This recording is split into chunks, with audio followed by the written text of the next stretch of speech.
Subscribe करें YouTube channel exam tricky को और बेल आइकन को प्रेस करें जिससे कि लेटेस्ट वीडियोस की नोटिफिकेशन आपको समय से मिले। नमस्कार दोस्तों, स्वागत है आपका आपके अपने यूट्यूब चैनल एग्ज़ाम ट्रिकी में। दोस्तों, इस वीडियो में हम चर्चा करेंगे स्वलीनता पर, जिसको कहते हैं ऑटिज्म। और स्वलीनता के अंतर्गत हम जानेंगे परिभाषा, प्रकार और विशेषताएं, यानी कि डेफिनेशन, टाइप और कैरेक्टरिस्टिक्स किसकी, ऑटिज्म स्पेक्ट्रम डिसऑर्डर की या स्वलीनता की। तो सबसे पहले कुछ चीज़ों पर चर्चा करेंगे जो कि काफ़ी इम्पॉर्टेंट है, और यह जो आपका टॉपिक है यह भी इम्पॉर्टेंट है, पेपर की दृष्टि से पेपर में पूछा जाने वाला टॉपिक है, और कभी कभी फिल इन द ब्लैंक्स भी यहाँ से पूछ लिए जाते हैं। तो दोस्तों, वीडियो को अंत तक देखिएगा और ज़्यादा से ज़्यादा वीडियो को शेयर कर दीजिएगा। चैनल पे यदि नए थे तो चैनल को सब्सक्राइब कर लीजिएगा, और सब्सक्राइब करने के बाद में बेल आइकन को जरूर प्रेस कर लीजिएगा, जिससे कि लेटेस्ट वीडियोस की नोटिफिकेशन आपको समय से मिलती रहेगी। वीडियो अगर अच्छी लगती है तो लाइक कीजिएगा। चलिए देखते हैं स्वलीनता। तो सबसे पहले हम इस स्वलीनता यानी कि ऑटिज्म यानी कि ऑटिज्म या जो शब्द है, स्वलीनता जो शब्द है, ऑटिज्म जो शब्द है वो बना है किससे, ऑटोस से, जो कि किसका है, ग्रीक भाषा का एक शब्द है। ऑटोस जो है वह है ग्रीक भाषा का शब्द, और यह किससे बना है, ग्रीक भाषा के ऑटोस शब्द से बना है, जिसका अर्थ क्या होता है, खो जाना, लीन हो जाना। बच्चा स्वयं में खो जाता है, आपकी तरफ ध्यान नहीं देगा, उसके जो शाब्दिक संप्रेषण होंगे वे वो नहीं करेगा, सामाजिक अंतःक्रिया बच्चा नहीं करता है, बच्चा एक दूसरे से आंखें नहीं मिलाता है, बच्चे को अपने काम में चेंजेस नहीं पसंद हैं, जो जैसा उसका रखा है वैसा ही वो पसंद करता है। यानी कि जब स्वलीन बच्चा हो जाता है या स्वलीनता की जब लक्षण देखने को मिलते हैं तो ये सब चीज़ें उसमें देखने को मिलती हैं। या कह सकते हैं हम, जो ये आपका स्वलीनता शब्द है या जो स्वलीनता है, इसमें कई विकृतियों का समावेशन होता है। और विकृतियां कौन कौन सी, सामान्यतः जो विकृतियां संप्रेषण, सामाजिक कौशल में पिछड़ापन पाया जाता है स्वलीनता के अंतर्गत। और स्वलीनता में काफ़ी बच्चे जो होते हैं, मैंने आपको बताया कि आपस में जैसे कि सामान्य बोलचाल की भाषा, शारीरिक विकास, सुनने में और समस्याओं का मिला जुला व्यवहार इनके अंदर देखने को मिलता है। साथ ही साथ इसे बाल्यकालीन स्वलीनता या कैनर व्याधि सिंड्रोम के नाम से भी जाना जाता है। कैनर व्याधि सिंड्रोम या बाल्यकाल स्वलीनता के नाम से भी जाना जाता है। अब कैनर व्याधि सिंड्रोम किस लिए कहा जाता है तो इसके बारे में भी थोड़ा सुन लीजिए। लियो कैनर जी जो थे, और इन्होंने 1943 ईस्वी में स्वलीनता की जो अवस्था थी इस पर एक प्रयोग किया, और इन्होंने बताया था कि 0 से 3 वर्ष की आयु तक यह हो सकता है, यानी कि स्वलीनता 0 से 3 वर्ष तक की आयु तक हो सकती है। और यह एक प्रोग्रेसिव डिसऑर्डर है, यानी कि बढ़ती रहती है या प्रोग्रेस करती रहती है, बढ़ती रहती है। यानी कि जब बच्चा 4 साल का हो जाएगा तो अगर माइल्ड लेवल का है तो मॉडरेट, सीवियर, प्रोफाउंड कैटेगरी इनमें आती रहती है। साथ ही साथ DSM-4 के अनुसार जब DSM-4 में स्वलीनता को 4 भागों में बताया गया था, अभी मैं उन पर भी थोड़ा चर्चा करूंगा। स्वलीनता, एस्पर्जर सिंड्रोम, परवेशिव विकासात्मक विकृति या डिसनेटिव विकृति, ये स्वलीनता। और उसके बाद में क्या कहा गया, 2013 में जब DSM-4 आया तो इसको कहा गया ऑटिज्म स्पेक्ट्रम डिसऑर्डर के अंतर्गत इन चारों विकृतियों को रखा गया। अभी उन पर भी मैं थोड़ा चर्चा करूंगा कि ये कौन कौन सी चारों विकृतियां आती हैं। और जैसा कि जब लियो कैनर ने एक चीज़ और बताई थी कि इसमें जो लड़के होते हैं लड़कियों की अपेक्षा ज़्यादा प्रभावित होते हैं और लगभग 10,000 पर 4 बच्चे प्रभावित देखने को मिलते हैं। 10,000 पर 4 बच्चे प्रभावित देखने को मिलते हैं जिनमें जटिल स्नायु विकासात्मक कमी होती है, या कह सकते हैं संप्रेषण, सामाजिकता, सोच विचार, व्यवहार प्रभावित होता है, तो ये कहा जा सकता है। इसके बाद में एक इम्पॉर्टेंट देखिएगा, डॉक्टर लार्ना विंग, बात है 1981 की, 1981 की, और इन्होंने एस्पर्जर सिंड्रोम शब्द दिया था डॉक्टर लार्ना विंग्स ने। तो यहाँ तक आपको क्लियर हो चुका होगा। अब देख लेते हैं कुछ परिभाषाएं। ये तो थी हमारे व्यवहारिक जीवन में बोली जाने वाली चीज़ें कि 0 से 3 वर्ष तक की अवस्था में इसे पहचाना जा सकता है, या विकृति 0 से 3 वर्ष तक की अवस्था में होती है। इसमें लक्षण कौन कौन से होते हैं? व्यवहारिक, सामाजिक, बोलचाल की भाषा, सुनने इत्यादि में मिला जुला व्यवहार देखने को मिलता है। तो ये सब चीज़ें आपकी आ चुकी। अब नेक्स्ट आती है आपकी परिभाषा, और परिभाषा सबसे पहले हम बात करेंगे अमेरिकन विकलांगता अधिनियम के अनुसार। और अमेरिकन विकलांगता अधिनियम के अनुसार जब सन की बात आती है तो 1990 की बात आती है, और 1990 में अमेरिकन विकलांगता अधिनियम ने यह परिभाषा दी और कहा सोलीनता विकृति, आप सभी जितने भी अभ्यर्थी हैं सभी लेसन प्लान अगर कराते होंगे तो हो सकता हो कि आपके जहाँ पर आप कॉलेज में पढ़ाई कर रहे हैं वहाँ पर आपको छोटे बच्चे देखने को मिले, वो शायद ऑटिज्म स्पेक्ट्रम डिसऑर्डर से ग्रसित हों। तो आप लोग उन पर एक बार उनको देखिएगा, उनको समझिएगा किस प्रकार से वो खुद को नुकसान पहुंचाने की भी चेष्टा किया करते हैं जब उनको कोई चीज़ नहीं मिलती उनकी पसंद की। और भी काफ़ी चीज़ें आपको देखने को मिलेंगी। बच्चे दौड़ा करते हैं, एक जगह पर उनका दिमाग नहीं टिकता, यानी कि जो कार्य कराना चाहते हैं वो कार्य वो सही से नहीं करते और इधर उधर घूमना पसंद करते हैं ज़्यादातर बच्चे, या कहीं पर कोने में बैठ जाएंगे और कुछ भी कार्य नहीं करेंगे। तो ऐसे इस प्रकार के बच्चे आपको देखने को भी मिल सकते हैं अगर आपके कॉलेज में आते हैं तो। और अब देखते हैं अमेरिकन विकलांगता अधिनियम 1990 के अनुसार, और इसमें क्या कहा गया? सोलीनता विकृति एक विकासात्मक विकलांगता है।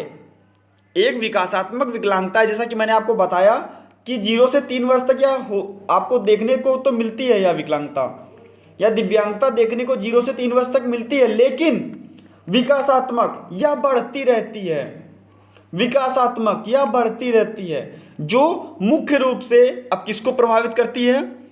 शाब्दिक, बच्चा बोलने में दिक्कत करेगा, बोलेगा नहीं, शाब्दिक संप्रेषण को, अशाब्दिक संप्रेषण को, सामाजिक अंतःक्रिया को प्रभावित करती है, यानी कि बच्चा समाज में अंतःक्रिया नहीं करेगा, आपसे आंखें नहीं मिलाएगा, आपसे बातचीत नहीं करेगा। जितना आप आंसर दोगे, क्वेश्चन पूछोगे तो वो क्या करेगा? उतना ही आंसर देगा। हो सकता हो कि आपके 10 बार क्वेश्चन, 20 बार क्वेश्चन पूछने के बाद में वह आंसर दे।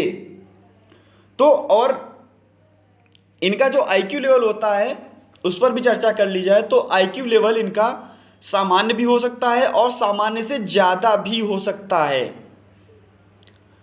अब देखते हैं, सामान्य रूप से यह घटना 0 से 3 वर्ष से पूर्व होती है, जो बच्चे के शैक्षिक निष्पादन को प्रभावित करती है।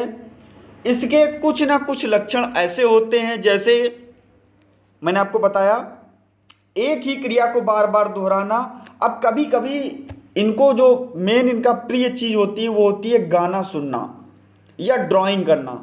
तो क्या करते हैं, अगर किसी भी गाने को इन्होंने सुन लिया तो उस गाने को बार बार रिपीट करते रहेंगे, दोहराते रहेंगे। जो भी चीज़ इनके, जो भी वर्ड इनको अच्छा लग गया तो उसको क्या करेंगे, बार बार रिपीट करते रहेंगे, दोहराते रहेंगे। दिनचर्या में परिवर्तन देखने को मिलता है, कभी सोना कभी जगना, इसमें परिवर्तन देखने को मिलता है। अनावश्यक अनुक्रिया व संवेदी अनुभूतियाँ देखने को मिलती हैं। बच्चे, मैंने आपको बताया, अगर उनको उनकी पसंद की चीज़ें नहीं मिल रही हैं या वो सोना चाहते हैं और आप उन्हें जगाना चाहते हैं तो क्या है, उनमें क्रिया देखने को मिलेगी और वे खुद को नुकसान भी पहुंचाते हैं। साथ ही साथ इस प्रकार के बच्चों में गंभीर रूप से भावात्मक कमी देखने को मिलती है और ऐसे बच्चों का शैक्षिक निष्पादन विपरीत होता है। तो ये आपके अमेरिकन विकलांगता अधिनियम 1990 के अनुसार था। अब देख लीजिए राष्ट्रीय न्यास अधिनियम 1999 के अनुसार, और राष्ट्रीय न्यास अधिनियम में 4 प्रकार की दिव्यांगताओं का वर्णन किया गया था। अगर आपको पता है तो इस कमेंट सेक्शन में, इस वीडियो के ही कमेंट सेक्शन में आप हमें बताइए और ज़्यादा से ज़्यादा वीडियो को शेयर कर दीजिएगा। साथ ही साथ जितने भी अभ्यर्थी वीडियो देख रहे हैं और चैनल पर पहली बार विजिट कर रहे हैं तो चैनल को सब्सक्राइब भी कर लीजिएगा। अब देख लेते हैं राष्ट्रीय न्यास अधिनियम 1999 के अनुसार क्या था। स्वलीनता से विषय कौशल की वह अवस्था अभिप्रेत है जो मुख्य रूप से किसी व्यक्ति के संप्रेषण सामाजिक योग्यताओं को प्रभावित करती है, जो आवृत्ति मूलक और शासनकारिक व्यवहार में परिलक्षित होती है। तो यह था आपका राष्ट्रीय न्यास अधिनियम 1999 के अनुसार। अब देखते हैं स्वलीनता के प्रकार। और अभी मैं थोड़ा आपको कैनर जी और एस्पर्जर जी के बारे में बताऊंगा और इनके बीच में जो समानताएं पाई गई हैं उनके बारे में भी चर्चा होगी। तो सबसे पहले देखते हैं स्वलीनता से के जो प्रकार हैं, वो 4 प्रकार की स्वलीनता आपको देखने को मिलेगी। तो जो पहली है आपकी एटिपिकल ऑटिज्म। तो इसके अंतर्गत क्या होता है, 4 प्रकार की आपको स्वलीनता देखने को मिली और 4 प्रकार के जो प्रकार हैं इसके अंतर्गत पहला आपका है atypical autism, Asperger syndrome, Rett syndrome और डिसग्नेटिव डिसऑर्डर। ये एक ही में है। तो ये सब चीज़ें आपको 4 देखने को मिली। ये आपके प्रकार।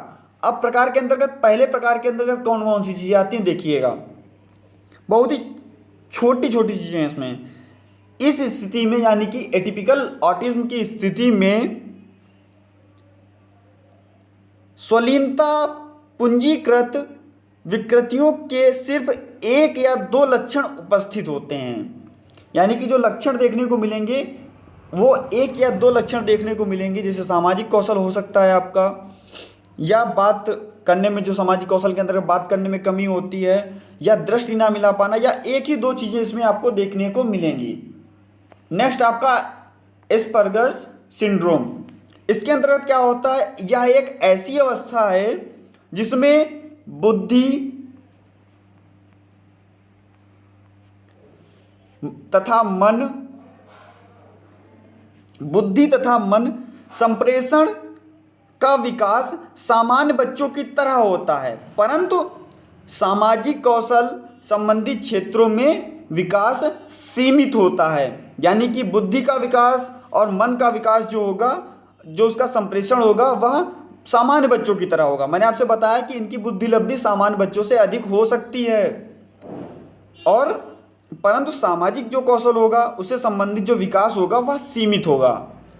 नंबर 3 जो आपका आता है रेट्स सिंड्रोम। इसके अंतर्गत क्या होता है, रेट्स सिंड्रोम के अंतर्गत यह एक ऐसी अवस्था है या एक ऐसी स्थिति है जिसमें लड़की के अंदर कुछ स्नायु तंत्रीय समस्या देखने को मिलती है, जैसे हाथ से संबंधित लिखावट, अन्य गति की असमानता। और आपका लास्ट है आपका डिसइग्नेटिव डिसऑर्डर। यह एक ऐसी स्थिति है जिसमें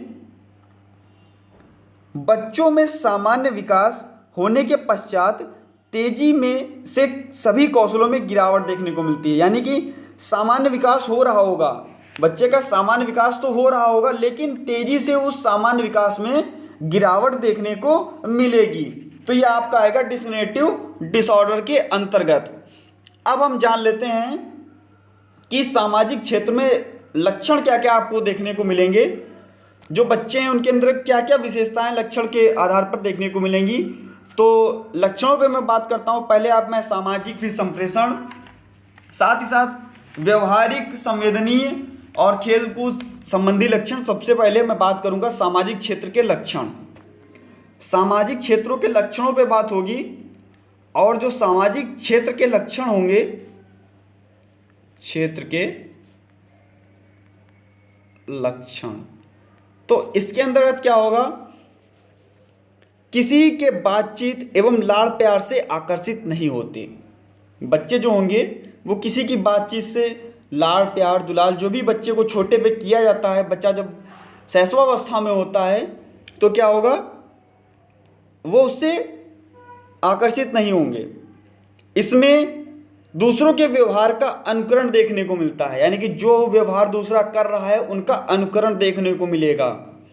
साथ ही साथ सामाजिक रूप से पिछड़ापन, अटकापन व्यवहार देखने को मिलता है, और ये दूसरों से अपना दोस्त नहीं बनाते, यानी कि दूसरों को ये अपना दोस्त नहीं बनाते, अकेले रहना पसंद करते हैं, और दूसरों के दुख दर्द में इनको महसूस नहीं होता। कुछ भी हो जाए इनसे कोई मतलब नहीं। और ऐसे बच्चे जो होते हैं बुलाने पर नहीं आते, गोद लेने के इच्छुक नहीं होते हैं। तो ये सब चीज़ें आपको देखने को मिलती हैं सामाजिक क्षेत्र के अंतर्गत। अब आएंगे बात संप्रेषण के अंतर्गत। संप्रेषण क्षेत्र के अंतर्गत कौन कौन सी चीज़ें आती हैं। स्वलीनता विकृतियों से ग्रसित बच्चों में कम बोलने व बोलने की समस्या होती है, यानी कि बच्चा है तो कम बोलेगा तो उसको बोलने की समस्या होती है। और जाहिर सी बात है बच्चा कम जब ही बोलेगा जब उसको बोलने की समस्या होगी, यानी कि स्पीच की प्रॉब्लम बच्चे में देखने को मिलती है। स्वलीनता पंजीकृत विकृतियों से ग्रस्त बच्चों में भाषा दोष, साथ ही साथ वाणी दोष का भी प्रभाव देखने को मिलता है। और ये बहुत बच्चे कम बोलते हैं, जैसे किसी प्रश्न का उत्तर हाँ या ना में होता है तो उसका जवाब देते हैं, और कभी कभी जवाब नहीं भी देते हैं। साथ ही साथ जितने बच्चे स्वलीन होते हैं वह अनोखी, अटपटी, विचित्र बातें करते हैं, यानी कि अटपटी बातें करेंगे, अनोखी बातें करेंगे और विचित्र बातें करते हैं, या बेतुकी टिप्पणी भी कभी कभी दे देते हैं। जहाँ पर आपको समझ नहीं आएगा कि ये बोलने वाले हैं तो वहाँ पर भी ये बोल सकते हैं। इनका कोई भरोसा नहीं किस टाइम बोलेंगे किस टाइम नहीं बोलेंगे। व्यवहारिक क्षेत्र के लक्षण। तो व्यवहारिक क्षेत्र में क्या होता है, व्यवहारिक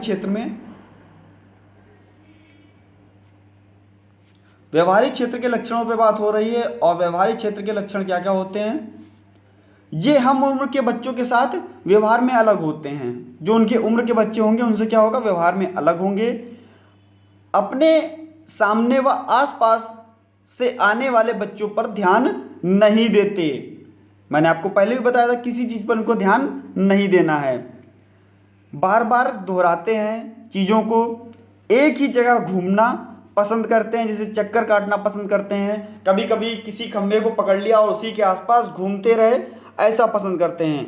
घंटों तक तेज आवाज़ निकालते रहते हैं, या कभी कभी होता है कि चटाई, कंबल या हो सकता हो बेड के नीचे ये बच्चे छुप जाते हैं। तो ये सब चीज़ें, और स्मरण शक्ति जो होती है कमज़ोर होती रहती है, बच्चों की स्मरण शक्ति कमज़ोर होती रहती है धीरे धीरे। तो ये सब चीज़ें आपको देखने को मिलती हैं व्यवहारिकता के अनुसार। और जैसा कि जो लियो कैनर जी जो थे, इन्होंने बताया था कि 10,000 पर 4 बच्चे प्रभावित होते हैं, और जो इस टाइम पे 9:1 हम कह सकते हैं कि लियो कैनर जी जो, और साथ ही साथ स्पर्जर जी जो 1944 में इन्होंने अपने विचार प्रकट किए थे, तो दोनों लोगों के विचार लगभग में मिलते थे। तो दोस्तों अगर वीडियो अच्छी लगी हो तो ज़्यादा से ज़्यादा शेयर कर दीजिएगा, और देख लीजिएगा स्वलीनता के प्रकार और लक्षण क्या क्या आपको देखने को मिलेंगे। तो मिलता हूँ दोस्तों नेक्स्ट वीडियो में नई जानकारी के साथ और कुछ नए टॉपिक के साथ। धन्यवाद।